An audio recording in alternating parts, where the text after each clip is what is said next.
peserta serta presenter dari UPYC 2026. Semoga suara saya terdengar ya. Baik, Bismillahirrahmanirrahim. Assalamualaikum warahmatullahi wabarakatuh. So, thank you so much Bapak Ibu yang sudah join, kakak adik semuanya, kakak adik mahasiswa ya.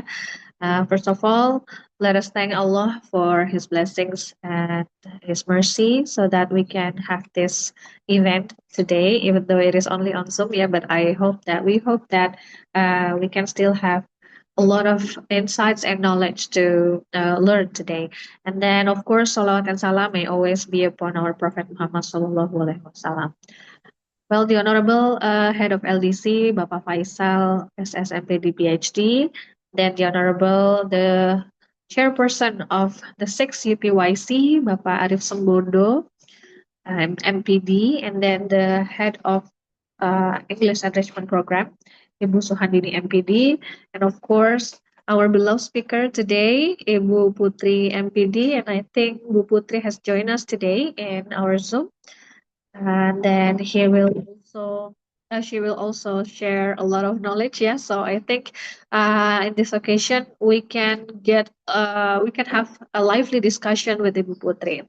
Well, dear participants and also the presenters of the 6 UPYC, welcome to the UPYC Coaching Clinic. And then today we're going to have a lively discussions. So this event is actually for the presenters and also the participants for the 6 UPYC to probably if you have any questions regarding to the event, and then if you perhaps need a little insight about how to write the academic writing about that you are going to present. So this is it. This is what the coaching clinic is for. So before we begin, allow me to share my script about the several informations that we have prepared. Okay, wait. Yeah. Okay, so I'm assuming that you have seen my screen now, yeah? Okay, so in the 6th UPYC this year, the big theme is about smart learning for a smart world. It's about the tax and global impact. And we have four speakers here. We have four main speakers here, one main speaker, and then three invited speakers. And then we also going to have our beloved rector of UMP, Professor Dr. Jebul Suroso, to open the conference and then to deliver his opening remarks. And of course, we also have the international students from UMP, of course, from all over the world. Yeah, there are three countries here. We have Mas Asdin from Morocco, and then we have Kim from Zimbabwe, and we have Pusimia Danartain, or what we know as Victoria from Myanmar. And of course, the one and only Dr. Razlina Razali from University Teknologi Mara, Malaysia. Okay, and then these are the important details that we have to be concerning of about the abstract submissions. So the what is it? The deadline of the abstract submission will be on May 9th, yeah. And then maybe there will be an extension, yeah. There will be an extension for the abstract submission. So don't worry if you probably haven't prepared about it yet. So we still have time. And then for the D-Day, it is going to be on June 3rd. Yeah, it's going to be June 3rd here, Saturday. Oh, sorry, 6th June in UMP Tower Fakhrudin. Yeah, and then also for the parallel session, it will be in the Technosphere. Yeah, this is the new building of UMP. And then the sub-themes here, there are 5 sub-themes. We have the empowering youth voice in the age of AI and digital transformations. We have the progressive youth, yeah, leading sustainable and inclusive futures, creative minds, global impacts. Until actually number 5 is for if there's any irrelevant topics, it's okay. Just send it. Okay. Oh yeah. For the date, the D-Day is. I'm so sorry. I guess I'm showing you the incorrect posters ya. It is supposed to be on June 3rd. Ya, jadi pelaksanaannya ini tanggal 3 Juni. Hari Rabu ya. Hari Rabu tanggal 3 Juni untuk D-Day-nya. Baik. Ya. And then it's not only to present the paper, but also we have what we call as the poster presentations. This is something that we also had last year in the fifth UPYC. So for the poster here, the requirements will be in the form of posters in the size of A3, yeah, or perhaps you can check on the link tree of UPYC for further requirements. But some things that you have to remember is that these things are the things that you should include on your posters. There are titles and then the authors. The authors means your name, yeah, and the faculty advisor's name if it is if it is available, and then the names of collaborator is if it requires it, if it consists of more than one author, and then your department. And of course, the purpose or objective of your study, and then the methods, the resource and findings, discussions, conclusion, and acknowledgements. For the poster presentations here, the posters will be displayed in the building, and then the speakers or the poster maker should what is it? If you probably attended the last HPYC, you could see that the poster presenters they stand by along the along time alongside with the conference time, and then uh, there will be a specific time for the poster presentations, especially during the break time. So for the participants during the break times before the second parallel begins, you can just visit the poster booth and then you can just watch the presentation by the poster makers. And for information for the day for the posters, it will be provided by the presenters. Jadi pada saat hari hanya nanti sebelum hari H ya, jadi akan ada tanggal atau deadline untuk pengumpulan posternya supaya dipasang di uh, buildingnya seperti itu. Ya, okay. So the next one is I'm going to introduce you to our beloved speaker today. Yeah, but before that, let me show you the CV of our speaker today.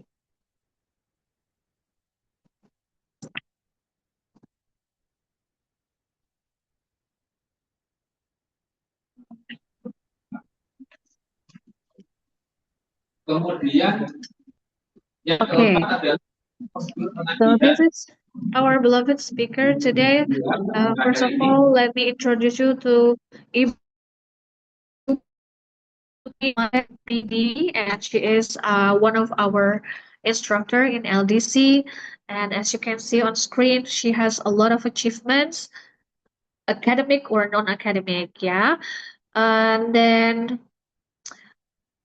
she is an English instructor in UMP since 2014 until now, yeah. And then she also teaches English programs, but not only English programs, but also TOEFL preparation, and also she coaches English debate. So maybe if you're very interested in debate, Bu Putri can help you to practice the debate skills. And then if you wonder, because debate is a skill that needs a good public speaking, yeah. And then also in UPYC as the presenters, you will be required to speaking in public. And then Miss Putri here, she's just a perfect person to learn from, yeah, because she has what is it, a lot of achievement and also experiences. And then one of her ability here is speaking in public, yeah. And then she also has ever taught in Unsud, in Pusat Bahasa Unsud, and currently she is teaching BIPA or Bahasa Indonesia untuk penutur asing in our BKUI office at UMP starting from 2014 until now, until present time. And then She's also not only in academic one, but also in non-academic achievement. And actually, I would like to share a very good news that today Miss Putri has just opened the announcement for the awardee for the Fulbright of FLTA to 2026. She is going to be leaving for the United States, yeah, and then this is actually a program of 1 year, a kind of like a scholarship to teach BIPA in US, in the Columbia University. Congratulations, Miss Putri. So, with a lot of achievement here, we believe that Miss Putri can share her insight and her experience to help the presenter here, especially for the elite students here, and perhaps for the other presenters or participants of the UPYC to uh, prepare, yeah, maybe to learn how to write, and then to learn how to present and speak in public, and then how to make the good slides for the presentations. So without further ado, we are proudly going to present and call upon Miss Putri Amalia MPD. Time is yours, Miss Putri. Apa kabar, Miss Putri? Halo Ibu Fafa, I'm good. Thank you. How are you? I'm great. I'm great. Congratulations for the announcement, yeah. Thank you. Wow, such a good accomplishment, yeah. Maybe it can be an inspiration for all of us here that we can pursue your path, ya. Jadi ini mungkin bagi teman-teman mahasiswa baik yang di UMP atau luar UMP, mungkin di sini mungkin siapa tahu ya Miss UPYC ini menjadi stepping stone pertama nih, ya. Stepping stone pertama atau batu loncatan pertama untuk teman-teman di sini mungkin yang masih baik yang masih aktif mahasiswa atau yang mungkin sudah bekerja untuk bisa berkesempatan untuk menyusul atau mengikuti program-program seperti yang Miss Putri ikut ya di sini ya. Mungkin di sini kalau Miss Putri ini kan cabangnya ini dari BIPA gitu ya untuk menuju ke program ini ya. Pintunya lewat pintu BIPA. Jadi perlu diketahui bahwa di UMP ini sendiri ada program BIPA ya, dan Miss Putri berkesempatan untuk berangkat ke sana melalui program ini untuk mengajar di Amerika. Nah, siapa tahu UPYC ini juga bisa nantinya ada pintu lain ya, Miss ya, tidak hanya dari pintu BIPA tetapi juga dari pintu lainnya. Dan UPYC ini siapa tahu bisa menjadi apa ya, debut pertama kita semua ya. Bukan hanya teman-teman mahasiswa tapi mungkin juga Bapak Ibu pengajar jika ada di sini ya. Baik, tanpa berpanjang lebar silakan Miss Putri, dan juga oh ya, my name is Astri and I'm also going to be the moderator for Miss Putri session. So, after Miss Putri session there will be a discussion. So, mahasiswa and also Bapak Ibu calon presenter UPYC, nanti jika ada yang mau ditanyakan, kami akan dengan senang hati dan Miss Putri akan dengan senang hati menjawab dan berdiskusi bersama. Begitu ya. Mari kita sambut sama-sama Ibu Putri Amalia Rizkina MPD. Okay, thank you so much, Ibu Fafa, for your generous introductions. I feel honored to be here, to be with you guys all today, and I send biggest and warmest regards to all Bapak Ibu pengajar dari LDC dan juga teman-teman mahasiswa baik dari UMP maupun di luar UMP. And once again, thank you very much, Bu Fafa, because to be honest, ladies and gentlemen, Fafa is the only, is the one who accompanied me to open the email of the, the announcement of my program for my scholarships today. So once again, thank you for having us and for having me, of course. All right, so without any further ado, yeah, as what Bu Fafa also mentioned, I'm gonna share about the slides that we have for today's coaching clinic. Okay, wait a minute. I'm gonna start from here, and I will be delivering these slides bilingual. Okay, so I think, can you see my slides right now? Yes, Miss Putri, but can you please make it bigger, Miss? Yeah, I have like Yeah. full. I have made it full, but here it's okay. Wait a minute. I'm gonna do this. Wait. Okay. Okay. Okay. Ibu Fafa, I think I'm afraid that my device couldn't really make it like in the full screen right here, because if I click, okay, it suddenly paused right here. Very soon. Wait a minute. Okay. Can you just help me to share screen this one, Miss Fafa? Okay, maybe I can just help you to share the screen, Miss. Yes, please. Okay, wait.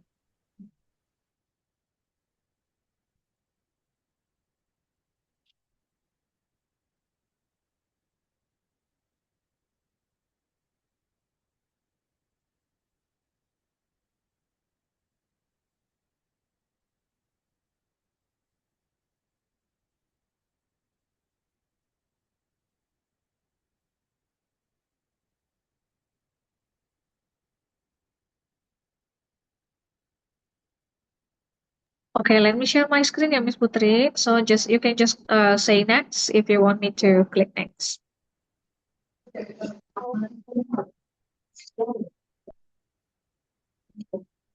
Wait.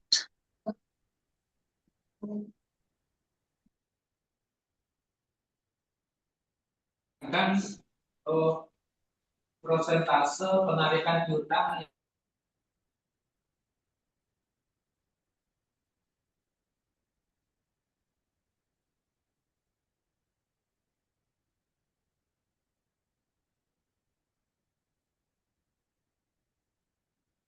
I'm sorry. Okay, wait.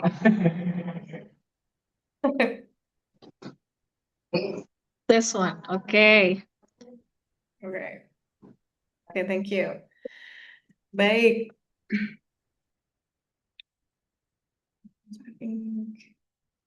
My articles, yeah. All right, so ladies and gentlemen, today we're about to begin our coaching clinic for how to write scientific articles.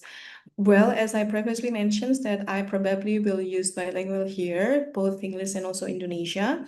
Yeah, because my slides are in Bahasa Indonesia and I see some of the international students joining us today. So I'm going to use both languages. And in the end of this section, in the end of the sessions, if you feel like having a lot of questions or you have so many confusing things regarding with this several terms or the structure of the articles, just feel free to ask.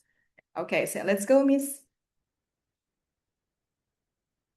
All right, so for today, we're going to have several agenda in terms of UPYC. Yeah. First one, we're going to talk about the definitions of the scientific articles, the functions, and how it becomes very important for the students to begin like writing scientific articles.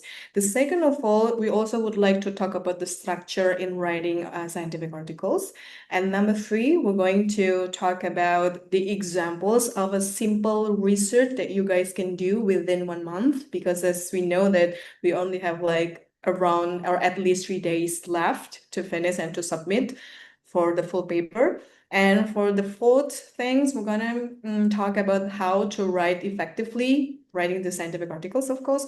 And the last one, I also would like to discuss with you guys about how to present your articles in a very good way, systematically, effectively, within 10 minutes. All right, so for the first one, we're going to talk about the definitions of the students and also all Bapak Ibu pengajar of UPYC already, Bapak Ibu pengajar, you already know, yeah, about the definitions of the scientific articles. Well, when we talk about this kind of writing, so we talk about the result of the research, of course, and somehow we also can talk about, or we can define the scientific articles as a study that is systematically, objectively, and responsibly can be, we can say this is reliable and also valid academically, and it can be published in the scientific journals. And the reasons why it is really important for the students to begin with, because we have like three main ideas to be talking about. The first one is about the idea of how this field of study can contribute to our community. Yeah, as I write right here on my slide, by writing or by conducting such a mini research, let's say for you as students, it can really add a new insight or new knowledge in one of the field of study. And the second of all, the aims of writing this scientific articles for the students, it can be like the way you guys communicate with others in scientific way. Like you can share your new findings or your new results of your research to the community academically in a very formal way. And of course, because we're talking about publishing journals, we're about publishing in the proceeding, just like our MC today already mentions, that it can be your record in academic setting, right? Because everything that have been published on the journal, it will be recorded online, let's say, or offline, even in the printed media, and it will last forever in that one. So this is really good for your portfolio in the next future. And I also put some of the quote right here. Here is in Bahasa Indonesia. Mahasiswa yang bisa menulis artikel ilmiah adalah biasanya mahasiswa yang sudah belajar berpikir systematic. So the students that can write scientific articles as students who already think or already learn how to think systematically, this is really good, yeah, because now you are a higher education students, you're a university students, and you're no longer a high schooler, which means that you must have these kind of hot or higher order thinking and also deep analysis over something. Okay, next up, we have the structure in writing these articles.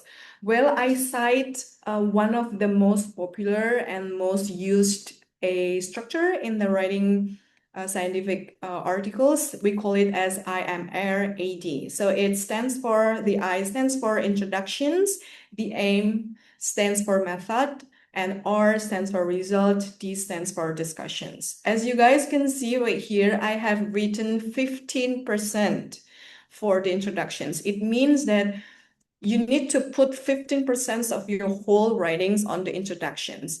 In the introductions, it will cover the background of your study, and also your research questions, the aims of your research, and also the urgency of the research. Or here, maybe some of the Bapak Ibu or some of the students at S2, you guys already, like well-known about research gap. So research gap, it deals with something that hasn't been, researched previously. And sometimes in IMRAD structure, the literature review somehow still be there, yeah, because you don't see any literature review right here on my subheading IMR-AD, but when we can put the literature review on the introduction setting right here. So you can integrate this literature review on introduction. So you will not separate introductions as a chapter 1 and literature review as chapter 2. You're not gonna do that because this is not thesis. This is your articles. And of course, yeah, for the literature review, it will explain the state of the art, like what has been done in the previous research. And also this literature review will show your research gap in this one. So you also do introductions about research gaps. And also the last one, your literature review should support the urgency of your research and also lead to your purpose or your aims or the hypothesis of your research. And the second one, we're going to talk about the methodology. In the method, somehow you guys as a new researchers, you need to put like the approach that you use. And for example, like whether it is quantitative research, like using survey, or this is like observational research, or this is or is it like this how do I say this one, literature, systematic literature review, let's say, or is it just like a comparative study? You guys need to set it up clearly in this method part. And also in the methodology, you need to mention about the populations of your research and also the sample, like how many respondents included in your research, so on and so forth. And the instruments, of course, take a look. For example, you're gonna do a survey research. It means that you guys need to explain or mention about the instrument, which is a questionnaire, of course, yeah, for this one, and also how you guys will analyze that questionnaire. Take a look, for example, if this is a questionnaire and you need to do a descriptive analysis because you want to know about the mean, median, and modus, you guys can use like descriptive statistical study. And if you guys need to use like other tools like SPSS or SMPLS, you guys will need to set it up clearly in this methodology part. And the next part, for 25% of the whole ingredients of your articles, it is stated here on the result. Yeah. In this part, you will write the result of your research. Yeah. And these findings or these results need to be presented objectively. You can add table, you can add graphic, and you can add some reductions or narrations for your results. And the last part is discussions, and in these sections I put like 30%, like almost higher. It is higher than compared to other parts of your research, because in the sections you need to interpret the result. It means like you're not only showing the data of your findings, but also you need to compare and you need to correlate your result with the previous study, let's say, or with your with the current gaps, let's say, and you need also to correlate this one, your findings, with the theory or the previous study that we have.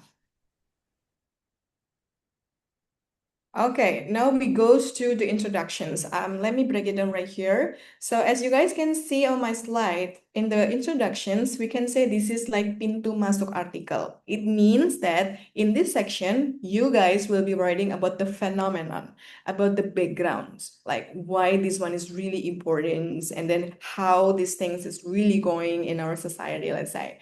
And don't forget to always put research gap, like what has been or apa yang belum diteliti, like what kind of things, what makes your research right now, the thing that you're doing, is different from the previous study. This is really important. And also don't forget to mention the aims of the research. Tujuan penelitian juga sangat penting ya. So you need to put that on your introductions and your research questions. And to be honest, I give you some tip right here. You guys can see right here on your slides. You can start with a very general introduction. So if we see, or if you still remember how your teacher teach you during your high school in writing a paragraph, so it can be like started from the general one to the specific one, or the specific one to the general one, like a triangle. So if I can suggest you, I think it is better for you to write the introductions with the general topic first, and then goes to your specific and goes to your research aims. And try to use the data or fact in the voice, in the sentences that you use to have like attention grabbing from the readers. Okay, moving on to the second part of your articles, it should be about methodology, result, and also discussions. In the methodology, as I previously mentioned, that you guys need to, put and also explain about the approach or the type of research that you use. Is it quantitative research, or is it like qualitative research? Is it survey? Is it systematic literature review? Or is it classroom action research? Is it R&D? Or is it like observational study or else? So you need to be very clear on this part. And don't forget to mention about the whole populations and the sample of your research, like the total people or the total respondents includes in your research, and also the data collection technique. Whether you will use a like interview guide and how do I say this one, questionnaire, or will you use like observational sheets, so on and so forth. It also must be stated in the method.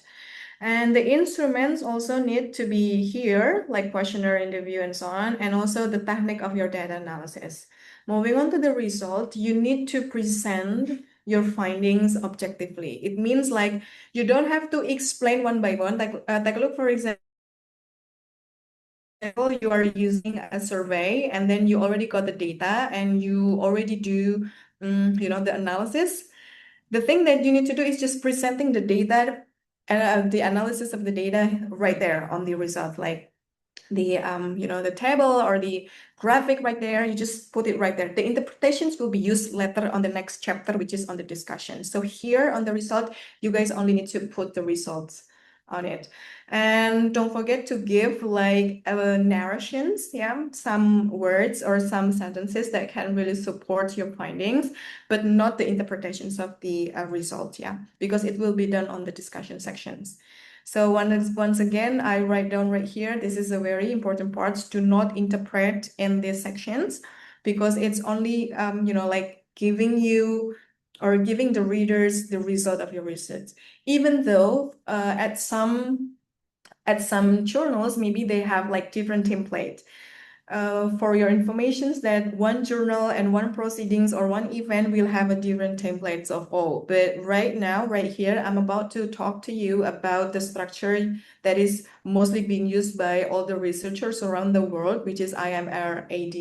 And this one is actually issued not only referred to someone or something, someone, yeah, but it refers to the International Committee of Medical Journal Editor, yeah. It also used by the APA, yeah, the APA style that you guys always use for your citation.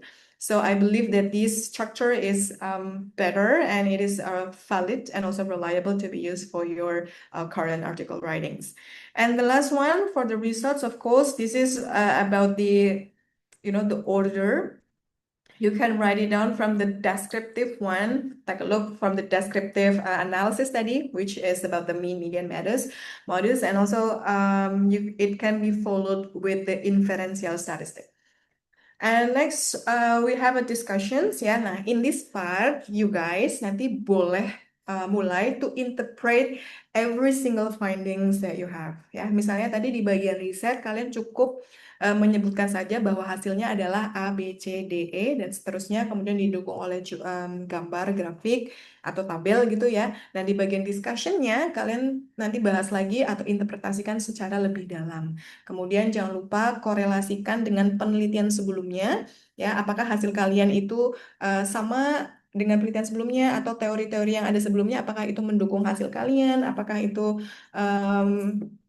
let's say making your findings stronger atau mungkin, tapi biasanya jarang terjadi jarang terjadi adanya penulis yang menuliskan bahwa penelitiannya tidak berhasil gitu. Mostly penelitiannya berhasil, kemudian didukung oleh teori-teori A, B, C, D kayak gitu-gitu biasanya. Nah, itu kalian tulis nanti in the discussion part.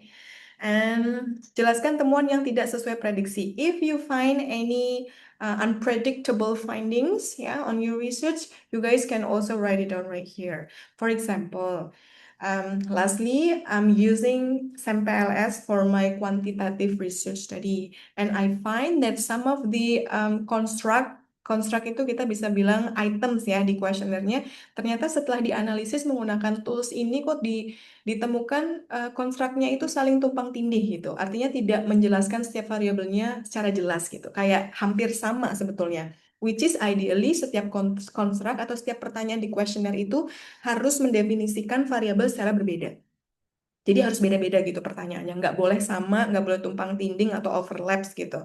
Nah, if that kind of things happen in your research, kalian bisa nih tuliskan di sini ya di bagian discussion. Jadi nggak melulu menceritakan tentang keberhasilan, tidak perlu menceritakan bahwa ini 100% berhasil, nggak. Karena to be honest, there is no such a 100% successful research itu enggak. Karena pasti akan ada limitation-nya, tetap akan ada barriers, tetap akan ada challenge pada saat kalian melakukan atau mengambil data, mengolah data, dan seterusnya. Nah, itu yang bisa kalian tulis di sini. And don't forget to always write it down about the implications and also limitation, ya, as I previously mentioned. Okay, moving on, Ibu. Ya, nah ini adalah beberapa contoh riset yang bisa kalian lakukan dalam kurun waktu 1 bulan, ya. Jadi karena tadi juga sempat saya tanyakan di kelas kepada beberapa mahasiswa saya yang mereka positively mau join UPYC, but they have no idea how to write because they never write anything about, scientific article. So these ones, 1, 2, 3, these are kinds of research that can be done within 1 month. The first one, survey using questionnaire. So this is really fit for, like measuring about perceptions, behavior, or the attitudes of the respondent. Take a look, for example, Miss Putri punya salah satu contoh judulnya kepuasan mahasiswa terhadap fasilitas perpustakaan, let's say. Nah, untuk tahu kepuasannya, dia puas apa enggak, kalian bisa menggunakan questionnaire, nanti disebarnya pakai Gform aja misalnya. Nah, kemudian ada lagi pertanyaan tadi dari mahasiswa. Ibu, bagaimana cara kami menyusun setiap redaksi kuesioner supaya valid atau representatif? Nah, itu kalian bisa gunakan beberapa teori-teori yang ada atau beberapa penelitian yang sebelumnya yang hampir-hampir sama mengukur kepuasan seseorang over something gitu. Nanti cari-cari literaturnya ada, kemudian jadikan itu sebagai dasar kalian membuat items kuesioner supaya nanti item kuesionernya juga valid, jadi nggak ngasal. Kemudian ini toolsnya ya yang bisa kalian pakai untuk penyebarannya sudah sangat mudah ya karena kita we're living in the 21st century. So thanks God for having a Google Form. Itu mudah sekali toolsnya, tinggal kalian share aja ke teman-teman, diisi klik. Kemudian di bagian results kalian bisa langsung lihat presentasenya. Di situ percentage-nya sudah ada, prevalensinya sudah kelihatan jelas di situ. Kemudian untuk olah datanya itu bisa tadi pakai SPSS ya. Kalau kalian sudah dapat Metopen ya, di semester 5 sih biasanya dapat Metopen ya. Tapi kalau kalian sudah pernah menulis sebelumnya atau kalian ingin mencoba menggunakan beberapa tools untuk menganalisis kuesionernya, bisa kalian menggunakan SPSS atau Smart PLS. Ini bisa juga. Ini riset ya, atau misalnya kalian hanya, Ibu boleh nggak kalau analisisnya tuh kami nggak usah pakai SPSS atau Smart PLS, simply kayak kami cuman menyajikan data presentasi berapa responden misalnya terkait dengan kepuasan mahasiswa dalam mengikuti perkuliahan IE misalnya, atau kepuasan mahasiswa dalam penggunaan AI dalam pembelajaran selama perkuliahan IE, for example. Boleh nggak Bu kami hanya menyajikan data itu saja? Jawabannya adalah boleh sekali. Ya, because this is your first time to write down a research, scientific article. So I think it is a good opportunity for you to try everything ya. Don't complicate things. Ya, tidak usah terlalu pusing gitu ya. Tidak usah terlalu overthinking kayak, aduh aku bisa apa enggak. Nggak usah. Coba aja yang paling mudah. Mini research boleh. Nggak usah pakai SPSS sama MPLS juga boleh. Nggak apa-apa.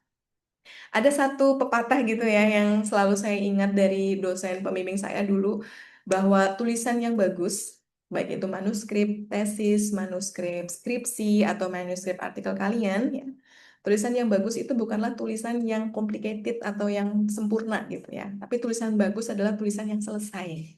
Ya, as long as it is done, kalian perfectly written gitu ya, hasilnya sudah ada semua, bagian-bagiannya ada semua, it's it's okay. Jadi nggak perlu khawatir kayak, aduh, aku belum sesempurna itu, aku nggak pakai Smart PLS nih, aku nggak pakai ini, that's fine, no problem. Ya. Kemudian contoh yang kedua, kalian bisa menggunakan kajian literatur. Kalau dulu di zaman S1 saya ya, berarti kayak 10 years ago mungkin ya, or more than 10 years ago, it deals with a descriptive study. Jadi ini sangat cocok sekali untuk merangkum penelitian terdahulu secara sistematis. Nah, biasanya kalau kajian SLR ini ditujukan untuk mahasiswa yang senang banget baca-baca jurnal, baca-baca artikel. Jadi nanti caranya nih, kalian cari dulu judulnya. Misalnya kalian mau kasih riset korelasi atau hubungan fokus mahasiswa terhadap pembelajaran atau kuliah di antara mahasiswa yang minum kopi apa enggak gitu. Jadi kalau kayak kalian tuh mau mengukur seberapa banyak mahasiswa itu yang bisa fokus karena ditolong oleh si kopi ini, for example ya, for coffee consumptions, for example. Nah, nanti kalian bisa nih cari-cari jurnal ya, atau cari-cari penelitian terdahulu yang membahas terkait dengan hal serupa, yaitu konsumsi kopi, ternyata benarkah bisa mendukung atau boosting fokus seseorang atau tidak. Ya, biasanya kita nyari 10, misalnya paling mudah ya, 10 penelitian terdahulu, kemudian ditulis, nanti kalian bikin. Nanti saya kasih contohnya ya, beberapa how to write your previous study di dalam bagan kalau mau membuat SLR ini bisa. Nah, kemudian toolsnya ya, of course ya, kalian harus mencari jurnal yang valid dan reliable. Ciri-cirinya untuk jurnal yang valid dan reliable itu seperti apa? Kalian bisa lihat ya, semua jurnal yang masuk ke dalam Scopus, misalnya bisa, Scopus tuh kalau ada keterangan Q1, Q2, Q3, Q4 gitu ya, atau yang udah masuk di Google Scholar, insya Allah itu bisa dipertanggungjawabkan validnya. Kemudian, eh, kalian untuk mengolah data SLR itu sebetulnya ada toolsnya juga ya. Toolsnya ini dipakai untuk menghilangkan bias sebetulnya ya, dan juga untuk memberikan kepastian gitu kepada baik si peneliti maupun pembaca bahwa proses pemilihan artikel itu sudah dilakukan dengan cara yang sistematis ya, jauh dari bias. Jadi nggak cuman because of likes and dislike, tapi kita menggunakan tools yang memang scientifically proven. Nah, ini bisa pakai Microsoft Excel atau bibliometrik, studi bibliometrik. Nah, tapi ini biasanya dipakai di S2 sih ini. Tapi kalau kalian nanti mau kajian literatur, nanti cenderungnya bisa ke descriptive study. Jadi kayak komparasi gitu-gitu boleh. Kemudian yang ketiga, ini paling sering dipakai juga ya, studi kasus atau case study. Nah, ini cocok untuk memahami fenomena spesifik pada satu organisasi atau objek ya. Jadi supaya cakupan penelitiannya tuh nggak terlalu luas, broader banget, nggak yang misalnya this research is done in Indonesia gitu. Itu kan kayak luas banget gitu. Nanti kalian respondennya atau nyari datanya kan harus representatif gitu dari semua all parts of Indonesia should be done. Nah, for the case study ini biasanya lebih spesifik. Misalnya kalian respondennya atau penelitiannya ini akan dilakukan di suatu tempat tertentu. Misalnya in this case UMP gitu boleh. Atau in this case Miss Putri berikan contoh penerapan sistem manajemen mutu di UMKM Batik Purwokerto. So the thing that you guys will study right here adalah terkait dengan sistem manajemen. Tempatnya sudah spesifik ya di UMKM Batik Purwokerto. So this is one of the examples. Kemudian tools yang kalian gunakan for case study hanya ada dua ya. The first one is interview with the respondents of course or the owner of the UMKM ya for this case, and also the observational sheets ya. Nanti untuk wawancara of course kalian bisa menggunakan manual coding. Manual coding tuh ya lewat Excel bisa, jadi kayak kalian memberikan kode terhadap hasil-hasil wawancara kalian itu secara manual atau bisa pakai NVivo. Ini tools yang bisa membantu kalian untuk like transcribing the result of your interview dan juga dalam pemberian codingnya. Ini waktunya juga sudah saya berikan ya di sebelah kanan nih. Survei ini bisa dilakukan 2-3 minggu cukup, SLR 3-4 minggu ya karena memang waktunya butuh sekali komitmen dan ketelitian kalian dalam membaca artikel, terus kemudian mencari artikel-artikel di jurnal yang bereputasi tadi ya, yang Sinta, yang Scopus itu, dan juga untuk studi kasus waktunya 3-4 minggu aja. And next Ibu. Alright, nah ini saya juga udah siapkan beberapa contoh untuk menulis artikel within 1 month ya. We have the timeline right here. Misalnya in first week kalian bisa tentukan topik dan rumusan masalah. Jadi cari dulu nih kira-kira aku mau meneliti tentang apa. Let's say the UPYC gives you a topic ya about AI, about transformation digital transformation, and then about the youth voice and also how you guys the youth communications in the 21st century era. Itu bisa ya, tentukan topiknya, kemudian write the research questions first. Ya, kemudian kalian juga bisa tentukan atau review literatur minimal 10 artikel yang bisa kalian masukkan ke dalam artikel penelitian kalian ya. Jadi cari 10 previous study ya biasanya dalam kurun waktu terbitan 10 tahun terakhir. Jadi jangan lebih dari itu. Jangan gunakan referensi yang dia risetnya itu dibuat tahun 1989 gitu misalnya. Kan itu sudah lama banget gitu ya, nggak update. So find at least the last 10 years of the article yang akan kalian gunakan nanti untuk mendukung atau to support your research. Kemudian kalian sudah bisa mulai menyusun your articles outline. Jadi kayak outlining your articles, it can be done in the very first week. And in the second week, ya, in the second week kalian sudah bisa mulai data gathering. Whether it is survey or interview, ini bisa sudah mulai kalian lakukan ya. Jadi tadi minggu 1 mungkin ditambahin juga di sini menyusun instrumen ya, menyusun instrumen penelitian bisa juga dilakukan in the first week. And in the second, after you guys gathering the data, kalian bisa mulai tulis di bagian methodology-nya dulu. Jadi susun. Misalnya, satu artikel ini terdiri dari 2 mahasiswa atau 5 mahasiswa gitu ya. Nah, bagi-bagi tugasnya. Siapa yang bertugas untuk membuat items untuk surveinya atau items untuk wawancaranya. Nanti kalau udah jadi, tinggal kita bahas di grup mana yang perlu di drop, mana yang perlu di omit, mana yang perlu tetap dipertahankan, and so on and so forth. Mana yang bagian menyebarkan angketnya, mana yang bagian analisis misalnya. Nah, siapa yang setelah kalian tulis metodologinya, nanti kalian boleh mulai menulis introduction. Jadi tulis tik, gitu ya. Kalau saya biasanya gitu. Jadi nggak yang langsung nulis dari awal introduction-nya dulu, nggak. Bikin outline-nya dari introduction sampai dengan discussion, iya. Tapi pada saat tahap penulisan, saya cenderung lebih nulis metodologinya dulu gitu ya. Metodologi sama hasil. Nah, kemudian setelah itu baru deh kita mulai ke bagian introduction. Jadi agak juggling dikit. Nah, kemudian in the third week kalian bisa mulai analisis data, kemudian tulis bagian result. Nah, ya, jadi habis metodologinya selesai ditulis gitu ya, misalnya this research use cross-sectional study misalnya, and it is a survey. And the data is gathered by using a questionnaire. The questionnaire is distributed using Google Forms, let's say. And the respondent of this research is 30 students of Universitas Muhammadiyah Purwokerto, misalnya gitu. Nah, after kalian nulis itu tadi, bagian metodologi, di minggu ketiga dianalisislah hasilnya. Setelah dianalisis, ditulislah hasilnya pada bagian result. Kemudian jangan lupa buat tabel atau grafik supaya riset kalian itu atau tulisan kalian itu lebih kalau kita bilang attention grabbing ya, jadi lebih menarik perhatian para pembaca. Karena banyakan tuh kita orangnya visual gitu ya. Kalau ada gambar-gambar berwarna gitu, orang-orang tuh pasti kecenderungannya, apa nih kok gambarnya bagus, apa nih kok ada grafiknya. Jadi itu udah merupakan psychology trick as well for the readers to read your writings. And for the weeks 4, kalian bisa mulai nulis discussions and also conclusions based on the result and also findings. Ingat ya, tulis discussion. Yang kalian tulis di bagian discussion adalah interpretasi dari hasil penelitian kalian. Kemudian jangan lupa lakukan revisi secara menyeluruh mulai dari mulai dari bagian introduction sampai dengan bagian discussions. Revisinya terkait apa Bu? Ada 3. 1 bagian konten, ya. Kemudian yang kedua bagian formatting.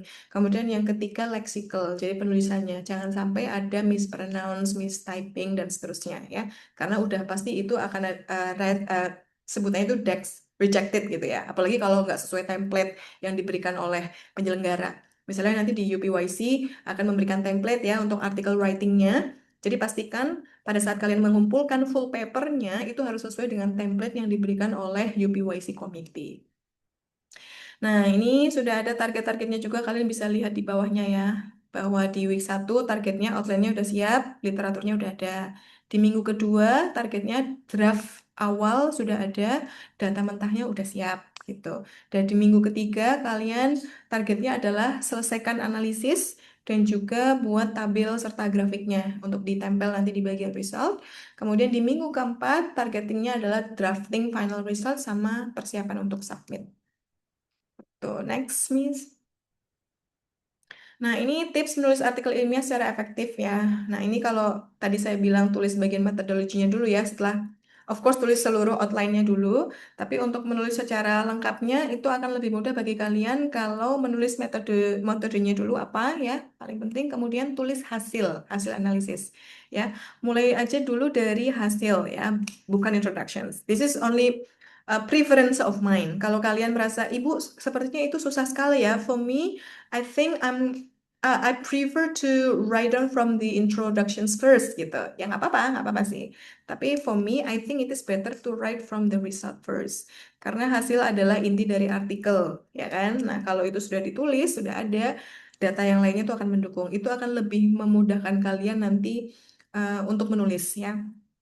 Karena salah satu permasalahan yang sering ditemui oleh para penulis awal gitu ya, termasuk saya gitu ya, researcher pemula begitu ya, adalah writing block. Jadi kadang-kadang kita tuh kesulitan gitu untuk menulis kayak ini tuh aku harus nulisnya dari mana, harus nulisnya apa gitu, research gap-nya apa, terus menulis bagaimana cara mensitasi, memilih literaturnya kayak gimana. Nah, itu hal yang sangat umum terjadi pada peneliti seperti kita gitu ya, yang baru mulai gitu. Nah, untuk mengantisipasinya, kita bisa mulai dari bagian hasil dulu ditulis. Nah, kemudian yang kedua, kalian bisa lihat di sebelah kanan, ini saya tulis satu paragraf, satu ide. Nah, ini juga untuk memudahkan kalian menulis paragraf yang efektif. Jadi nggak berputar-putar, terus kata-katanya nggak diulang-ulang gitu kan. Karena kebanyakan dari kita tuh, sometimes in writing, it is really difficult because we will find ourselves like trying to over explain something, and by having this kind of pattern ya, one paragraph, one idea, it will really helps you to construct your writings effectively ya. Misalnya satu paragraf hanya membahas satu gagasan aja, jangan dicampur-campur biar nggak terlalu overlapping. And then the second part right here on your left, you guys can see kutip dengan tepat atau cite accordingly ya. Jadi setiap claim itu harus didukung oleh referensi. Misalnya kalian menulis bahwa ternyata fokus mahasiswa selama perkuliahan itu didukung atau sedikit banyak dipengaruhi oleh konsumsi kopi misalnya. Nah, untuk klaim ini kalian harus sertakan kutipan atau citation yang tepat gitu, jangan asal.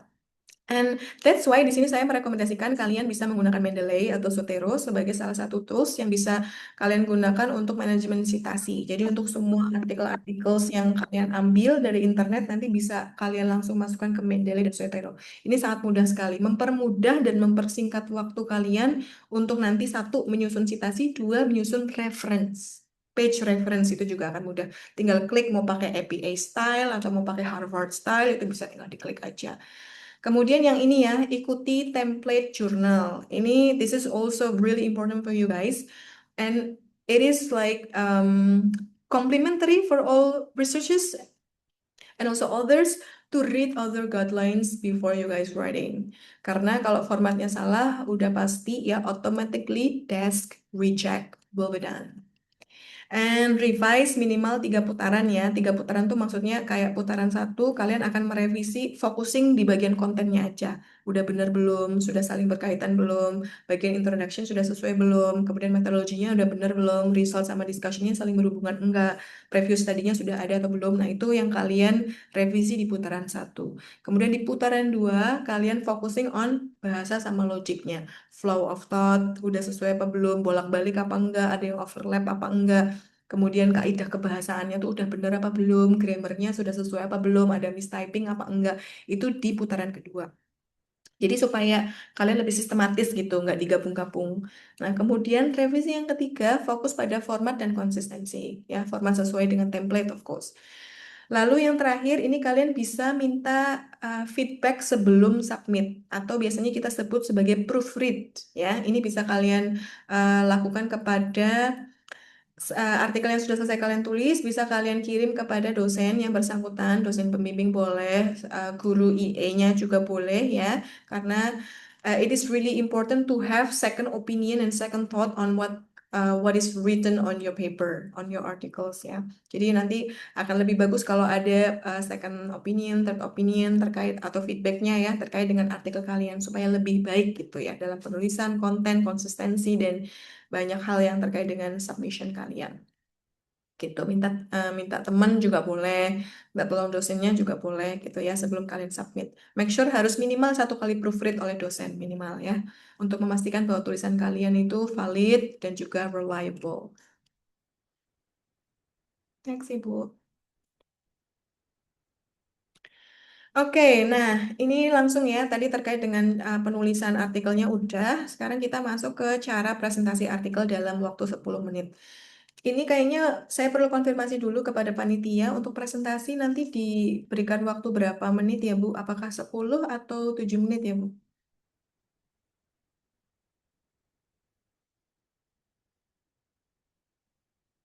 Bu Fafa? How many minutes do we have for the speaker in presenting the articles? Okay, so I think ya, 7 sampai 10 menit ya kayaknya ya. Ya, kurang lebih seperti itu. Oke, baik. So, this one, 10 minutes ya, ini adalah struktur waktu yang terbukti efektif untuk seminar, konferensi, dan sidang artikel gitu. Jadi jangan lebih dari 15 menit, jangan lebih dari 10 menit, karena it will be boring sometimes ya. And it will be hard for you, difficult for you as well to over-explain your articles. So 10 minutes, I think this is the most ideal time for you to present your articles. Let's break it down. Within these 10 minutes, the first 1 minute, you guys can use it for the opening.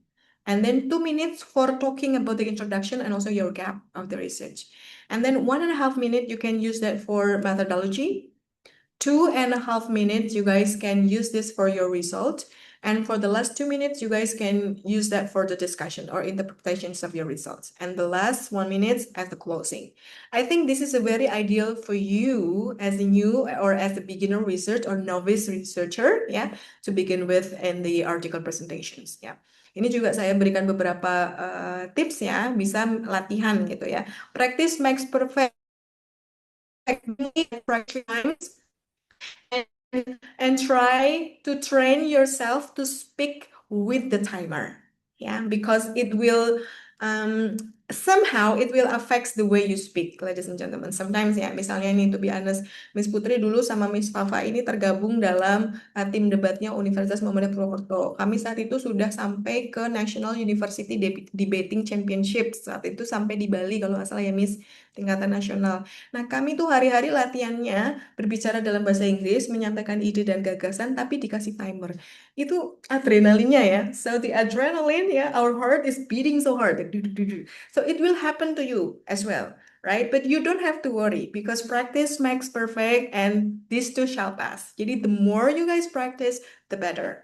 Ya, lebih sering prakteknya, terus lebih sering deg-degannya, kayaknya mungkin lebih seru juga sih nanti pada saat kalian presentasi. But it will really help you to speak effectively and to let's say to think systematically as well ya, karena kalian tahu bahwa ini waktunya terbatas, jadi aku nggak bisa berbicara terlalu banyak lip service atau basa-basi dan sejenisnya. Kemudian untuk untuk presentasinya, artikelnya, ini kalian bisa satu slide satu pesan aja. Jadi jangan baca slide ya, of course ya, and try to explain with your own voice ya, with your own words gitu. Because this is not a slide reading, this is your presentation. Jadi tulis ide-ide pokoknya aja atau like these points-pointsnya aja. Kemudian you guys try to explain it by yourself. Jadi avoid screen reading, avoid slides reading. And the last one, kalian juga bisa menyiapkan pertanyaan ya, atau kita bisa sebutnya questions anticipations gitu. Jadi kita juga bisa menerka-nerka gitu, preventif gitu kalau kita bilang ya.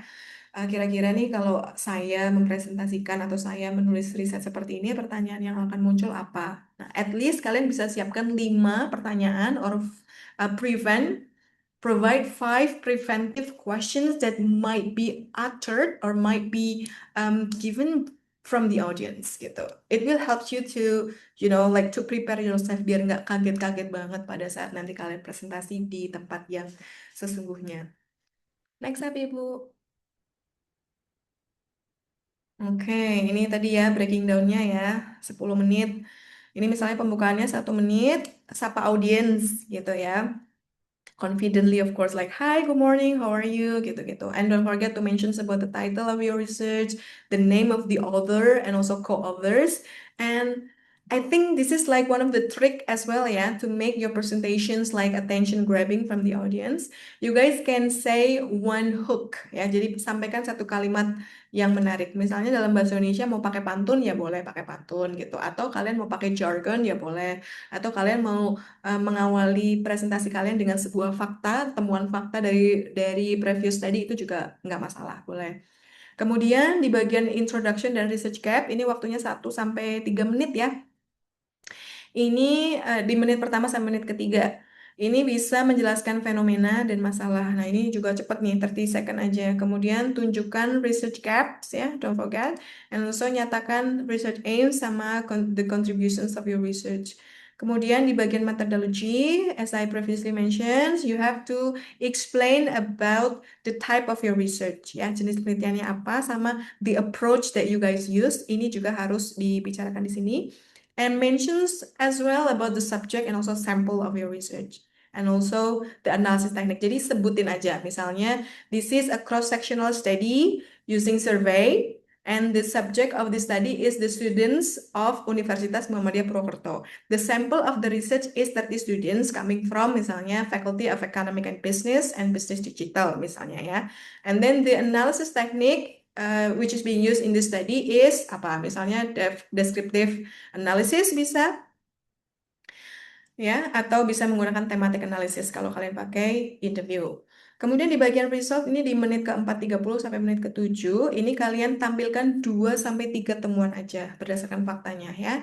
And don't forget to put or to add your table or graphic that is easier ya, that is easy to be read ya. Ini juga harus dipastikan, jadi jangan terlalu complicated, warnanya nggak usah terlalu kayak warna-warna yang shocking color gitu ya, supaya visualisasinya juga tetap bisa menarik. Dan jangan lupa juga untuk berikan narasi singkat or short narrations about the finding for each findings that you have.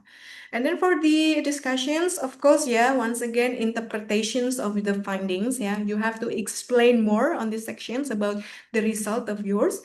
And then You also need to correlate the result of your findings with 1 until 2 previous study or previous theory, just to make sure that this theory supports your findings, just to make sure that your result of research is academically proven previously and also now.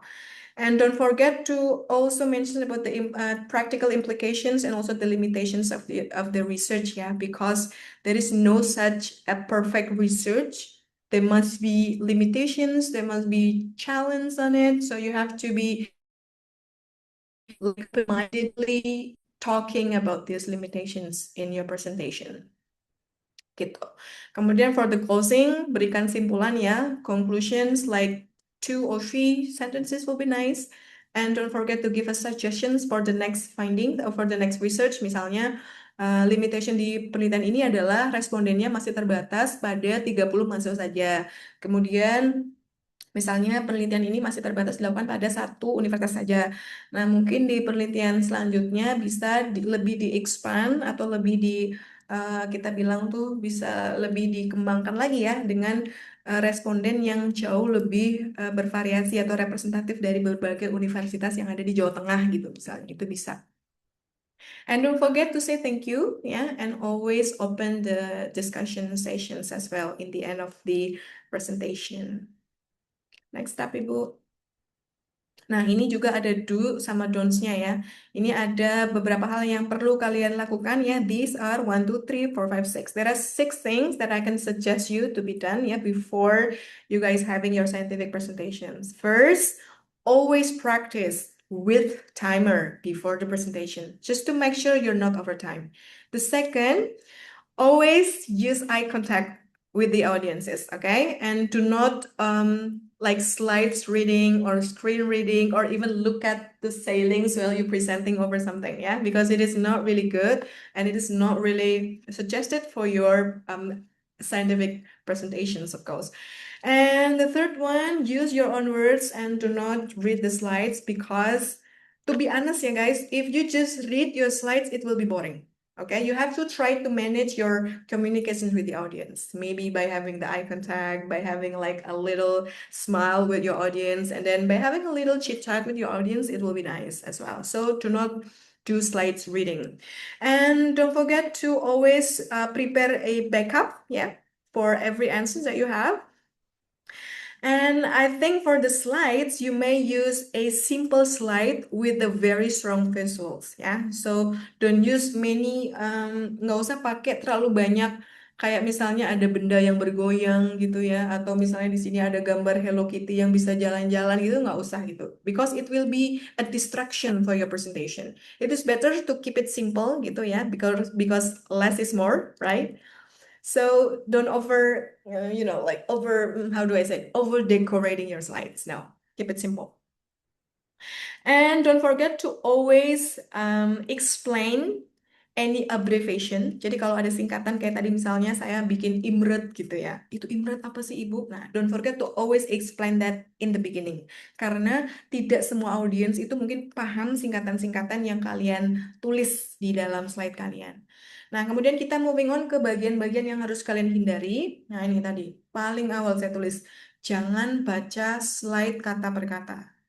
Karena ini sangat tidak dianjurkan. Kemudian, jangan memberikan atau menuliskan terlalu banyak tulisan di dalam slide kalian. Karena ini PowerPoint gitu presentation gitu. It means that only big points or the important points that you put on your slides gitu. Bukan kayak penulisan artikel kalian yang harus disubmit ke proceeding. And then the third, tidak tahu batas waktu presentasi. Now you know, right? You know that waktunya adalah 10 minutes, so silakan berlatih dan jangan sampai nanti kalian overtime. Nanti sih insya Allah sepertinya akan ada LO di setiap ruangan yang akan memberitahu bahwa waktunya mulai, 5 minutes remaining, 3 minutes left, misalnya time is over, nanti akan ada LO yang akan memberitahu kalian gitu akan ada yang membantu. Tapi tetap still you have to practice, harus tetap latihan supaya nanti kalian gak overtime pada saat presentasi. Nah, ini juga jangan terlalu banyak minta maaf gitu Minta maaf itu suatu hal yang baik, tapi kalau terlalu sering minta maaf gitu juga nggak baik gitu, right? And this one, jangan berdiri membelakangi audience. Do not stand up like blocking your audiences. Okay, so your audience are the one that you would like to talk to, the ones that you want to, you want to convince them about the result of your research. You want to share your ideas to them. So do not block them. Like face them confidently. And the last one, jangan menjawab pertanyaan yang tidak jelas. So it means that, tidak menjawab pertanyaan dengan jelas. It means that for every question that you have in the Q&A sessions must be answered very well. Do not left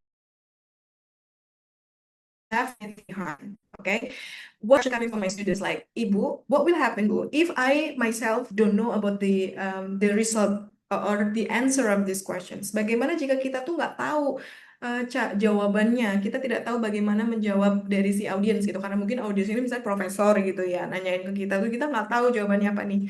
So my suggestion is like just be honest, and then you can say this template. Let's say, thank you for your questions. I do really appreciate that one, but I believe that I think I will need more time to observe and to study about these your questions. So would you please like give me some time to find it to find any literature that support your questions gitu ya. Jadi jangan bilang maaf ya aku nggak tahu jawaban kamu, jangan bilang seperti itu, tapi kalian bisa jawab saya terima kasih atas pertanyaannya, tapi untuk saat ini berikan saya waktu untuk mencari jawabannya berdasarkan dengan literatur yang tersedia gitu-gitu ya. So to make you more professional. Next up. Oke, ini ada contoh skripnya juga. Misalnya untuk pembukaan ya, selamat pagi, ini dalam bahasa Indonesia, nanti kalian bisa sesuaikan ya dengan bahasa Inggris. Misalnya, good morning ladies and gentlemen. Allow me introduce myself. My name is Putri and today my friends or my co-authors are Astria, Amel, and Intan misalnya. And today we will present the article entitled apa judulnya? Oke, nah for the hook ini adalah salah satu contoh hook ya. Jadi kalimat pembuka.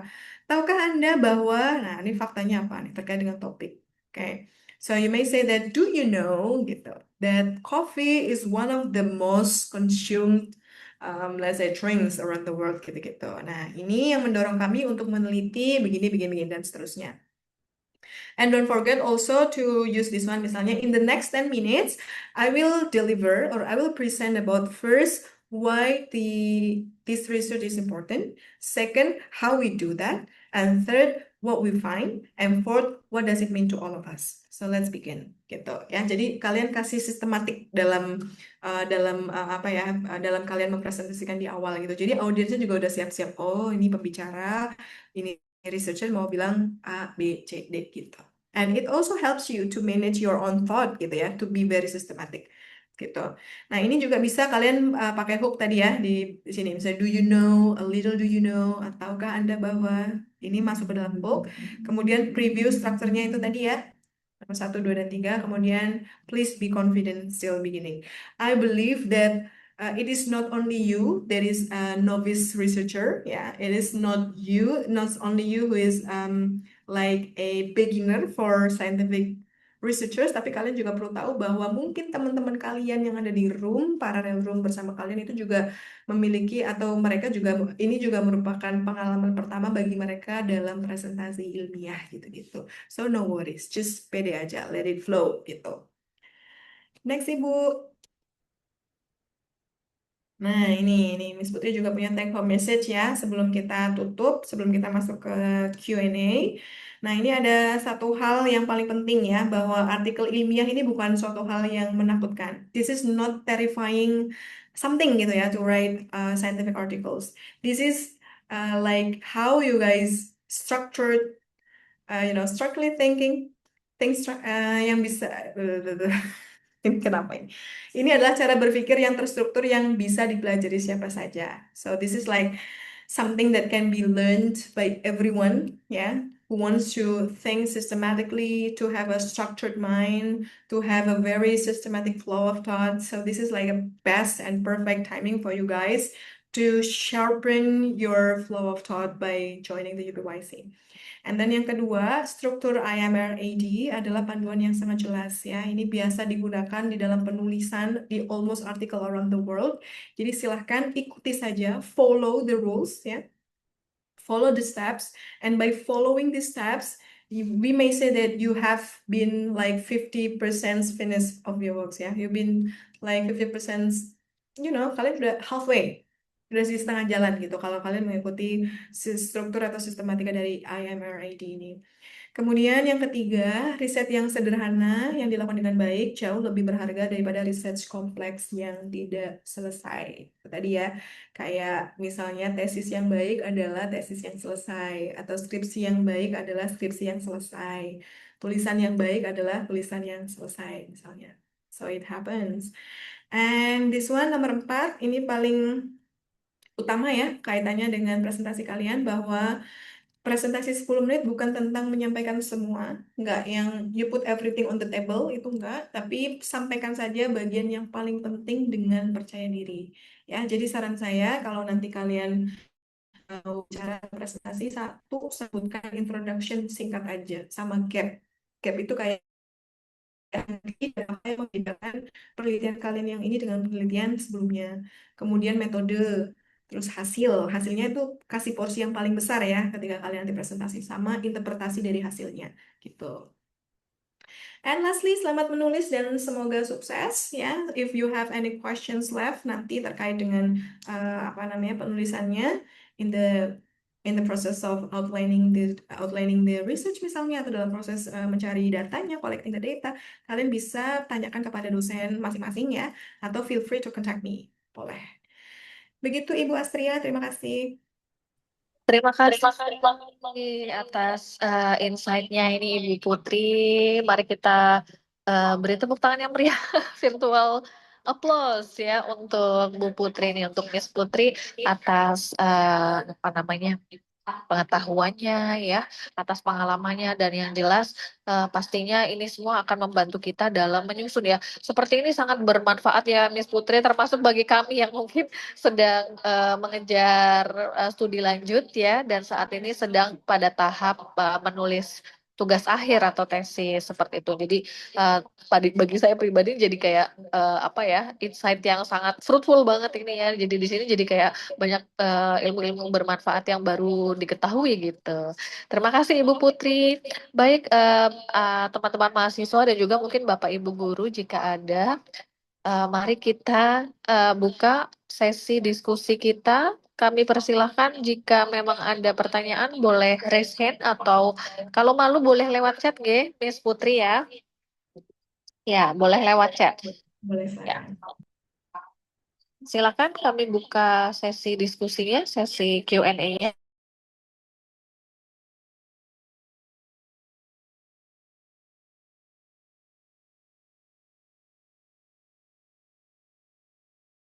Ya, ini sudah saya stop share ya.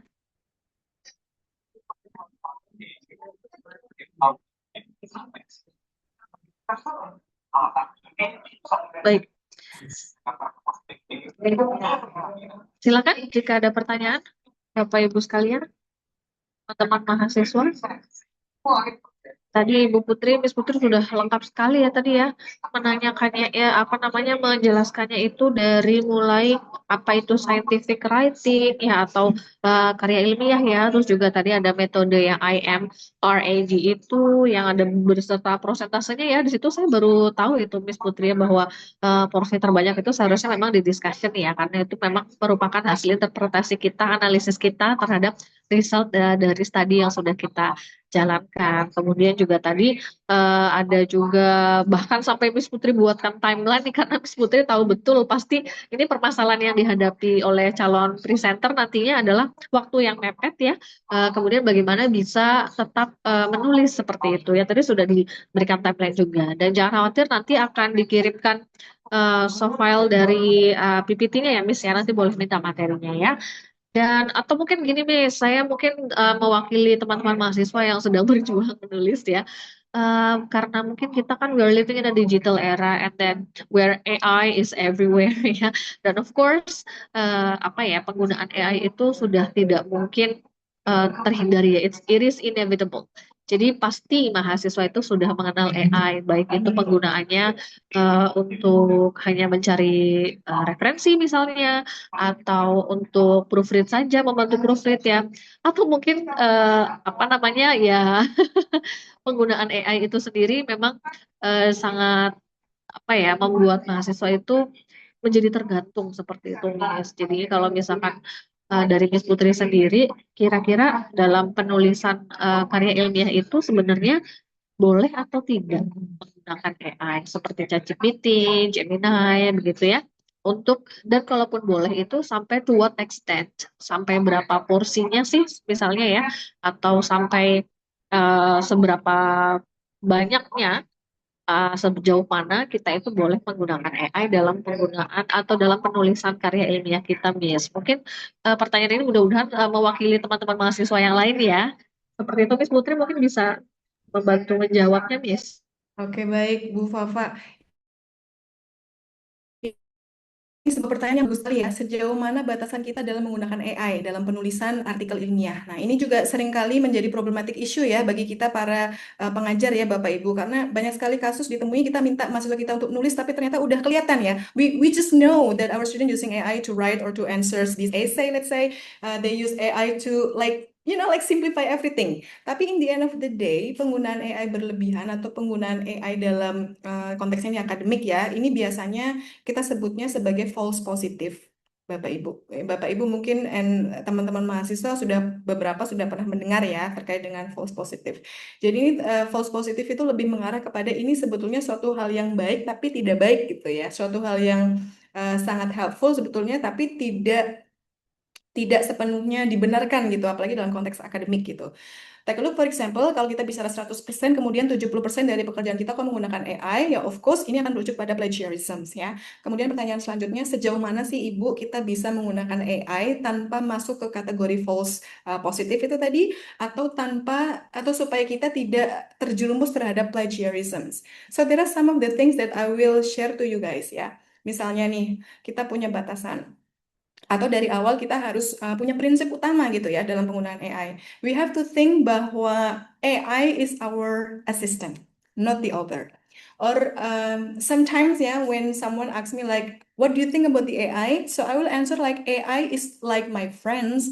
AI is like my own personal professor gitu ya. Karena kayak saya bisa asking everything to AI, literally everything. And mostly for academic writing, for the scientific writing, of course, yeah, we can use the AI effectively without plagiarism. I'm telling you one of the ways how to-nya, ya. The first one, teman-teman mahasiswa dan juga Bapak Ibu can use AI to make sure about the structure and also about the clarity gitu ya. Misalnya bantu untuk menuliskan outline imretnya gitu. Untuk outlining di artikel, untuk draftingnya tuh apa aja sih yang harus aku tulis, itu bisa minta bantuan kepada AI, boleh. Kemudian bisa juga for grammar checking itu bisa, atau for academic tone itu juga bisa dipakai untuk bantu kita. Misalnya tulisnya pakai Quillbot bisa, Grammarly bisa gitu. For paraphrasing juga bisa. Kita bisa menggunakan bantuan AI ya. Tapi jangan sampai kita menggunakan AI untuk copy paste secara mentah-mentah gitu ya, apa yang dihasilkan oleh AI. Karena bisa jadi apa yang dihasilkan oleh AI itu nggak betul-betul reliable, especially for the citation.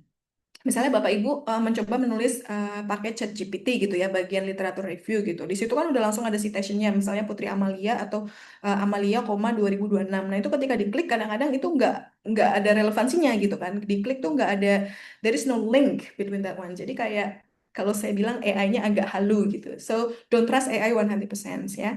Jadi rule amannya tetap draft utama harus dari Bapak Ibu. Jadi harus punya ide utamanya dulu. Kemudian AI hanya membantu kita untuk polishing aja. Misalnya aku pengen tulisan aku tuh tone-nya kayak academically gitu kan, nggak yang karena problematiknya adalah untuk kita yang baru pertama nulis, kadang-kadang kita nggak tahu nih beberapa kosakata yang sebaiknya digunakan atau tidak digunakan dalam scientific writing gitu ya. Nah ini kita bisa minta bantuan AI gitu. Tapi bukan the whole ya, for not all the words. Kemudian kita juga bisa, we can use the AI for brainstorming, of course, not as the source of theory. Take a look, for example, Bapak Ibu sudah punya tema nih, udah punya topik gitu, tapi Bapak Ibu tuh nggak tahu variabelnya apa aja sih. Nah, ini bisa dikonsulkan atau kita bisa minta bantuan AI. Misalnya kasih promptnya variabel apa saja yang relevan untuk topik penelitian ini gitu ya. Nanti kan muncul banyak thread gitu. Nah, nanti Bapak Ibu tinggal pilih omit yang mana, yang di drop yang mana, yang dipilih yang mana gitu ya.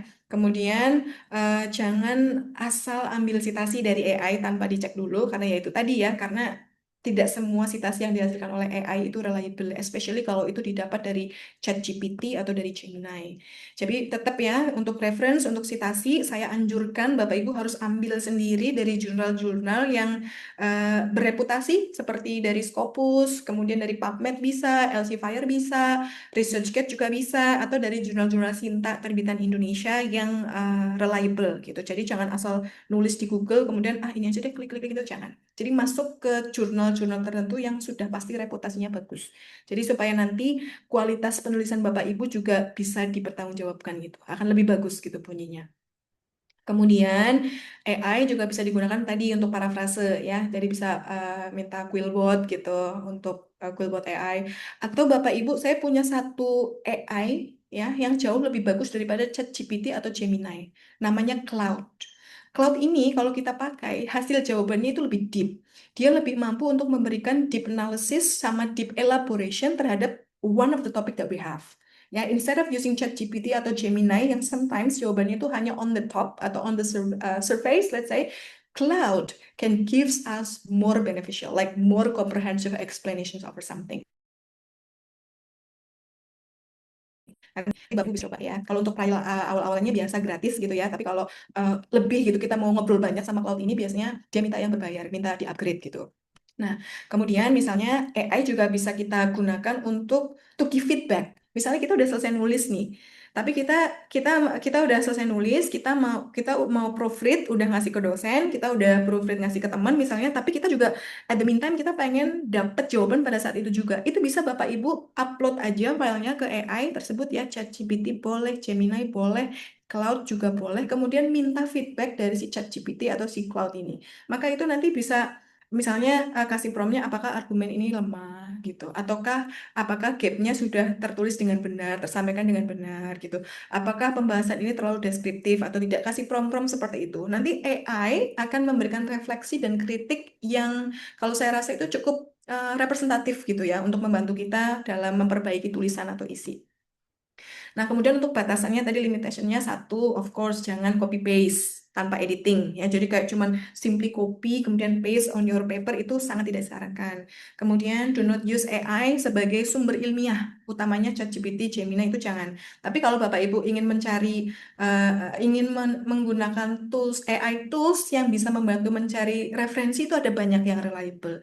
Misalnya ada Research Rabbit, ada Kitmin, kemudian ada Elicit AI, itu bisa digunakan oleh Bapak Ibu sekalian untuk mencari referensi dalam kurun waktu yang sebentar, tapi udah langsung banyak. Ini sangat tidak time consuming ya, tapi lebih ke efektif sekali gitu penggunaannya. Jadi kita nggak perlu kayak masuk ke satu-satu jurnal nyariin one by one, nggak. Kita cukup kasih prompt, kasih keywordsnya aja di Elicit AI misalnya itu langsung keluar thread. Ada banyak banget itu apa namanya articles yang relevan, kemudian dari jurnal-jurnal yang of course bereputasi gitu ya. Kemudian don't let AI write all the chapters karena in the end of the day ini juga akan kayak kita, kalau saya bilang itu bukan writing block ya, jadi ini kayak akan overlapping our own ideas gitu. Jadi cukup AI sebagai asisten aja, tapi jangan minta AI untuk meneruskan semuanya karena nanti ide-idenya kita juga jadi kita tuh lebih kayak questioning ourselves gitu karena AI-nya ngomong gini, punyaku kayak gini idenya, jangan-jangan aku yang salah. Padahal in the end of the day AI is just tools. It's just like robot. It's not you. You're the human. You're the one who take the lead. You're the one who has the idea. You have to believe in yourself. Ya, kemudian once again ya, of course hindari AI voice. Jadi apapun yang dikatakan AI selalu cross check ya, selalu bandingkan, jangan langsung 100% percaya. Seperti let's say we may say like 70% itu harus your own ideas, and then 20% we have to refer to the scientific previous study, and 10% kalian bisa gunakan bantuan AI untuk editing, ya, untuk bantu structuring, untuk bantu clarity gitu ya, karena kadang-kadang kita ya itu tadi ya, karena writing blog, karena kita mungkin questioning ourselves, terus karena kita oversharing ya, jadinya nulisnya tuh terlalu gini-gini gitu. Nah, itu AI bisa kita manfaatkan untuk membantu kita menyusun clarity gitu. Begitu Ibu Fafa. Terima kasih sekali nih Miss Putri terkait dengan penggunaan AI ya, betul sekali Miss ya ini. Jadi teman-teman mahasiswa dan juga mungkin Bapak Ibu guru calon presenter UPYC jadi sangat berhati-hati jika ingin menggunakan AI. Mungkin bisa digunakan dengan bijak ya Miss ya, karena saya ada pengalaman itu minta dicarikan referensi untuk satu paragraf misalnya ya, saya minta dicarikan referensi untuk misalnya statement ini begitu. Lalu diberikan tuh. Nah, ketika saya cek, saya cari-cari, ternyata tidak ada informasi, artikelnya ada, tetapi tidak ada dalam artikel tersebut itu tidak menyebutkan topik yang tadi saya minta untuk diberikan klaim, seperti itu diberikan referensinya seperti itu ya. Jadi memang kita harus double check ya Bapak Ibu. Dan tadi Miss Putri sudah menjawab dengan sangat jelas batasan-batasannya dan juga mungkin bahkan sampai memberikan rekomendasi AI. Tadi ada apa ya Miss ya? Ada cloud as awan seperti itu atau bagaimana spellingnya? CLAUD, cloud. CLAUD. Oh, Cloud ya, CLAUD. Oke, terima kasih Miss. Ini mungkin nanti bisa teman-teman bisa bantu cek ya. Barangkali ini bisa menjadi referensi terbaru karena tadi Miss Putri sendiri sudah merekomendasikan bahwa ini lebih deep ya analisisnya daripada ChatGPT atau Gemini perhaps ya. Karena kita kan kayaknya sudah sangat-sangat familiar dengan ChatGPT dan juga Gemini. Nah, dan ini selanjutnya ada pertanyaan melalui chat, Miss Putri. Mungkin bisa kita baca bersama-sama. Ini dari kebetulan dari rekan saya, rekan di Magister PBI saya di sini namanya ada Pak Saiful Rohman di sini. Mau bertanya berarti harus seperti mini research atau tidak seperti itu ya? Atau kalau seperti proposal tesis bagaimana? Ya, ini mungkin lebih tepatnya dijawab oleh panitia UPYC ya, tapi mungkin Miss Putri mungkin bisa, karena Miss Putri juga ada pengalaman dari UPYC yang sebelum-sebelumnya ya Miss, ya mungkin bisa diberi pencerahan sedikit Miss, karena kebetulan Miss Putri juga sebagai pengajar intensive English di mana studentsnya juga nanti akan mengikuti apa namanya presentasi di UPYC ya Miss ya, jadi bagaimana ini kaitannya dengan pertanyaan Pak Saif? Oke, terima kasih Miss Fafa dan terima kasih kepada Pak Saiful ya atas pertanyaannya. This is so good, this is so nice Pak untuk pertanyaannya. Terkait dengan jenis risetnya, tadi memang ada beberapa contoh yang bisa dilakukan ya. Bisa kita implikasinya bisa jadi kayak mini riset bisa, SLR bisa. Kemudian pertanyaan di sini apakah proposal tesis boleh atau tidak? Sepertinya dari pengalaman tahun lalu boleh ya Miss diperbolehkan ya dari UPYC. Diperbolehkan. Ya, betul. Ini mungkin kita bisa jawab bersama ya, Miss ya. Jadi izin menjawab ya, Pak Saiful dan juga mungkin bagi teman-teman mahasiswa yang lainnya, kalau yang tadi Miss Putri jelaskan itu adalah apa ya, skema saintifik apa karya ilmiah yang komplit begitu ya, Miss ya. Mungkin sudah bisa berbentuk artikel yang siap publish seperti itu ya. Dan itu justru kalau misalkan teman-teman mahasiswa memang sudah ada dan mungkin merasa tertantang gitu ya. Tadi ingin menerima challenge yang diberikan Miss Putri tadi kaitannya dengan timeline dan lain sebagainya. Silakan bisa sekali itu dan bahkan jauh lebih baik ya. Siapa tahu iseng-iseng berhadiah ya Miss ya. Bisa juga nanti jadinya publish di jurnal tertentu atau mungkin kalau mau ikut di proceeding UPYC juga bisa. Nah, tetapi teman-teman mahasiswa dan juga Bapak Ibu sekalian perlu diketahui bahwa sebetulnya ajang UPYC ini adalah international conference yang diperuntukkan awalnya itu untuk mahasiswa kami di apa namanya konteksnya di PPBI ya di program pengayaan bahasa Inggris terkhusus untuk mahasiswa elit kelas di mana ini sebagai ajang mereka untuk sebagai tugas akhir seperti proyek akhir untuk presentasi akademis. Tetapi kami ingin visi misi kami adalah untuk memperluas ya skopnya.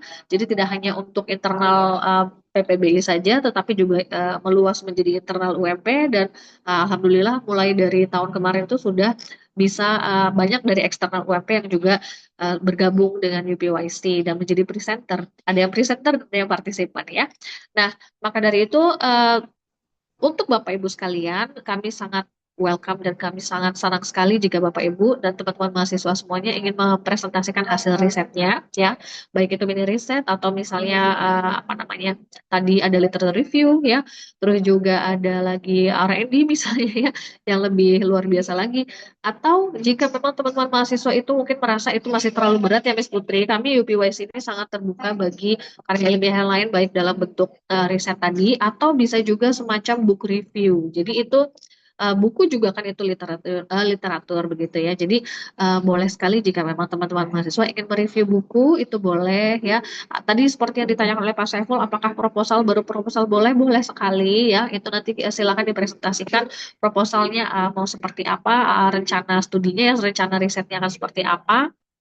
Dan yang jelas nanti tetap akan ada bantuan dari presentation slides untuk membantu Bapak Ibu sekalian dalam mempresentasikan hasil atau mungkin rencana yang baru akan Bapak Ibu atau teman-teman mahasiswa laksanakan tadi ya. Dan juga selain book review boleh juga seperti tadi itu misalkan tadi ada fenomena gitu ya, seperti ada case study gitu juga bisa. Jadi tidak harus seperti riset yang sesungguhnya seperti itu. Begitu kurang lebih Pak Saiful. Terima kasih atas pertanyaannya. Kami buka lagi. Oke, ini ada tanggapan dari Pak Saiful di sini soalnya R&D. Apa ini sebentar?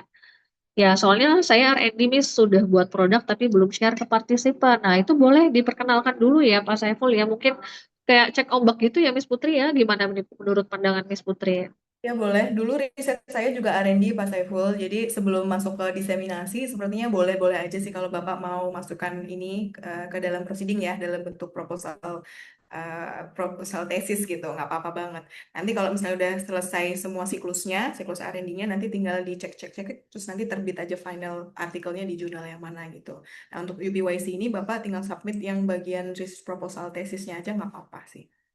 Iya, betul sekali ya. Jadi teman-teman mahasiswa tidak perlu khawatir, tidak perlu takut ya, Miss ya, karena mungkin bayangannya kayak, wah ini harus menampilkan hasil penelitian, lalu akan berbicara di publik, bebannya banyak gitu ya, Miss ya. Tapi tadi Miss Putri sudah memberikan apa ya, insights ya, bahwa jangan takut untuk berbicara di publik ya. Tadi hanya 10 menit juga ya, Miss ya, dan itu benar-benar sesuatu yang sangat layak dicoba. Apalagi nanti outputnya adalah selain tentunya kalau misalkan berminat proceeding, bisa tapi tentunya nanti akan ada full papernya gitu kalau proceeding ya. Dan juga nanti tentunya akan mendapatkan sertifikat, terutama bagi teman-teman mahasiswa nih yang sedang menempuh studinya, nantinya untuk syarat wisuda kan ada keharusan ini ya, ada SKPI ya, ada keharusan untuk apa namanya poin di mana harus ikut seminar internasional dan ini bisa sekali dipakai untuk itu. Begitu kurang lebih Pak Saiful. Terima kasih. Apakah ada lagi yang mau ditanyakan dari teman-teman mahasiswa elit mungkin? Tadi dapat titipan dari ketua komite, dari ketua panitia UPYC, Ibu, bahwa nanti akan ada best speaker ya. Jadi Oh iya, betul ya, sekali. best speakernya akan ada dua kategori. Yang pertama Ya, kategori untuk mahasiswa PPBI dan kategori kedua untuk mahasiswa non PPBI. Jadi nanti akan ada apresiasi dari panitia UPYC untuk para pembicara terbaik.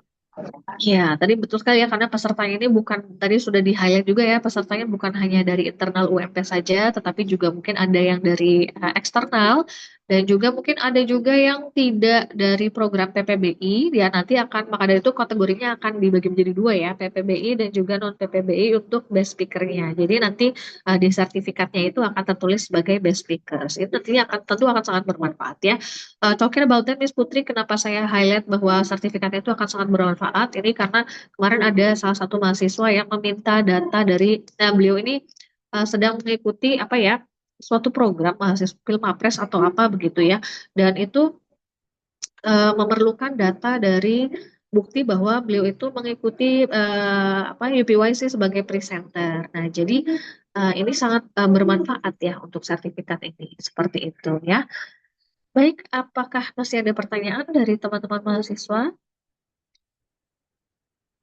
Jadi nanti langkah berikutnya adalah untuk segera mendaftar ya, registrasi dengan mengumpulkan abstrak dan juga mengisi Google Form tentunya, mengumpulkan abstraknya, alurnya ya, kemudian nanti akan diseleksi, kemudian nanti akan diberikan LOA atau Letter of Acceptance dari pihak komite, dinyatakan bahwa diterima menjadi presenter. Ya, lalu berikutnya nanti akan setelah menerima LOE nanti silakan bisa melakukan pembayaran ya untuk registrasi ulangnya dan nanti bisa bertemu di hari hanya. Ya, bagaimana Bu Putri? Ini ada pertanyaan terkait dengan template jurnalnya, Bu, template artikelnya, mohon maaf. Nanti akan Oke. di-share juga ya dari komite ya. Iya, kalau misalnya masih awal pengumpulan abstrak itu masih biasa ya, Miss Putri ya. Jadi eh, template-nya hanya abstrak saja seperti itu. Tapi nanti saat apabila Bapak Ibu dan teman-teman mahasiswa itu berminat untuk proceeding, untuk publish di proceeding UPYC, nanti akan ada template artikelnya. Dan itu nanti akan kami tempel di Linktree dan juga teman-teman mahasiswa dan juga Bapak Ibu calon presenter dan partisipan nanti eh, akan ada pada saat nanti mungkin kan akan mengirimkan setelah menerima LOE, setelah mendaftar. Jadi alurnya seperti ini ya, Miss. Mendaftar, lalu mendaftar ini adalah dengan mengumpulkan abstrak. Lalu setelahnya nanti akan menerima email LOE, Letter of Acceptance. Nanti Bapak Ibu sekalian diminta untuk melakukan registrasi ulang, yaitu melakukan pembayaran ya dengan mengirimkan di Google Form-nya bukti bayar. Lalu nanti akan bisa diarahkan ke grup presenter, grup WhatsApp presenter dan partisipan seperti itu. Dan juga setelahnya nanti tinggal mempersiapkan PPT-nya ya untuk di submit juga seperti itu. Nah, nanti tinggal menunggu hari H untuk mengumpulkannya. Dan ini ada pertanyaan juga dari Mbak siapa ini ya? LE ya. Izin bertanya mengapa biaya registrasinya mahal ya? Nah, sebenarnya mahal atau murah itu relatif ya. Kalau mungkin Mbak, ini saya tidak tahu Mbak atau Mas ya. Jika teman-teman sekalian melihat atau mengkomparasi biaya konferensi internasional ya, bukan yang nasional, itu ini termasuknya UPWS itu sangat-sangat murah seperti itu ya, sangat-sangat murah. Jadi kalau misalkan mau di compare itu harganya bahkan ada yang sampai jutaan ya. Dan ini kita offline, kita memfasilitasi online dan offline sebetulnya ya Bapak Ibu sekalian. Begitu. Dan jika Mbak LA ini atau Mas LA ini adalah mahasiswa UMP, itu sudah kami beri privilege, yaitu harga yang jauh lebih murah dari yang di luar UMP, seperti itu. Baik, ada lagi yang bertanya untuk yang berhalangan hadir di offline, bagaimana Mas dan Mbaknya ini mahasiswa elit kelas, mungkin bisa dikonsultasikan. Itu kayak kami kembalikan lagi kebijakannya kepada teachernya masing-masing ya. Apakah diperbolehkan untuk mengikutinya secara online? Mungkin bisa disertakan bukti mengapa berhalangan hadir ya. Silakan dikomunikasikan kepada pengajarnya masing-masing. Karena kalau setahu saya, sependek saya tahu ini, kalau mahasiswa elit itu diwajibkan untuk datang offline begitu ya. Karena akan ada penilaian seperti itu. Terima kasih atas pertanyaannya. Ada lagi? Jika tidak ada, mungkin nanti bisa ditanyakan, bisa menghubungi komite ya, atau melalui LDC, melalui teachernya masing-masing juga boleh jika masih ada pertanyaan. Ini pas kali sudah azan asar, Ibu Putri dan yang lainnya. Oh ya, ini ada pertanyaan sambungan dari tadi ya. Saya mahasiswa UMP kan berarti untuk biaya 80.000 itu per orang bukan per satu kelompok ya. Iya betul per orang. Ya, 80.000 itu bisa sudah dapat sertifikat, sudah dapat snack dan juga makan siang itu saya rasa biaya yang sangat-sangat masuk akalnya. Masih tergolong murah sekali. Seperti itu.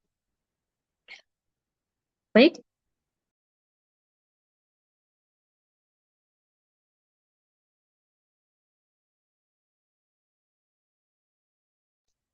jika sudah tidak ada yang ditanyakan, kami rasa sudah cukup sekian ya untuk sesi coaching klinik persiapan UPYC ya, the 6 UPYC di tahun 2026 ini.